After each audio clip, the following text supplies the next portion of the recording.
மாவட்டத்துக்கு இருந்த போதிலும் தேயிலை தொழிற்சாலைக்கும் தேயிலை தோட்ட அதிபர்களுக்கும் இது ஒரு மகிழ்ச்சியாகவும் வரக்கூடிய ஒரு மழையாகவும் அமைந்தது என்று குந்தா பகுதியிலே இருந்தும், குன்னூர் பகுதியிலே இருந்தும், கோத்தகிரி பகுதியிலே இருந்தும், எமரால்டு மஞ்சூர் பகுதியிலே இருந்தும், பந்தலூர்,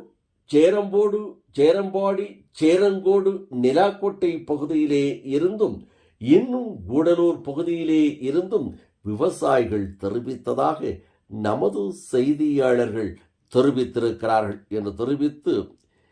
வணக்கம் கூறி விடைபெறுவதற்கு முன்பாக இதுபோன்ற செய்திகளை உங்கள் நீலமலை தொலைக்காட்சியிலும் உங்கள் நீலமலை தொலைக்காட்சி யூடியூபிலும் கண்டு மகிழுங்கள் என்று தெரிவித்து, உடனுக்குடன் பார்க்க இதுவரை நீங்கள் என்எம் டிவி யூடியூப் பகுதியிலே